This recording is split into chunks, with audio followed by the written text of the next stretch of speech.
அப்படின்றது ஒரு கிளாரிட்டி உங்களுக்கு வந்திருக்கும். அதாவது என்னென்னா வண்டிங்கை வந்து கூல் பண்ணுறதுக்கும் இன்னொன்று வந்து இன்சுலேட்டிங் மீடியமாக வந்து அந்த ஆயில் வந்து ஆக்ட் ஆகுது.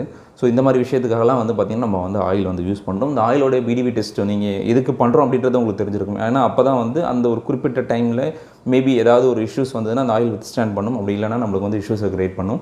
ஸோ அதனால் வந்து இந்த பிரேக் டவுன் வோல்டேஜ் டெஸ்ட் வந்து நீங்கள் வந்து ஃப்ரீக்வெண்ட் இன்டர்வலில் பண்ணி ஆகணும். பண்ணும்போது நீங்கள் வந்து ரொம்ப கவனிக்க வேண்டிய விஷயம் என்னென்னா அந்த டெஸ்ட். ஏன்னா அந்த டெஸ்ட் கிட்ட வந்து பார்த்திங்க அப்படின்னா உங்களுக்கு சப்போஸ் கண்டாமினேட் ஏதாவது அதிகமாக இருந்தது அப்படின்னா உங்களுக்கு ப்ராப்பரான அக்யூரஸியான வேல்யூ கிடைக்காது. ஸோ அக்யூரஸியான வேல்யூ வரணும்னா ஒரு 2-3 டைம் மாய்ச்சர் கண்டென்ட் இருக்கா இல்லையான்றதை டெஸ்ட் பண்ணிங்க. அதேமாதிரி வந்து பார்த்திங்க அப்படின்னா உங்களுக்கு அதில் வந்து ஒரு டைம் ஒரு 2 டைம்ஸ் வந்து ஃப்ளஷ் பண்ணிவிட்டு நீங்கள் அந்த டெஸ்ட்டை வந்து கேரி அவுட் பண்ணுங்கள்.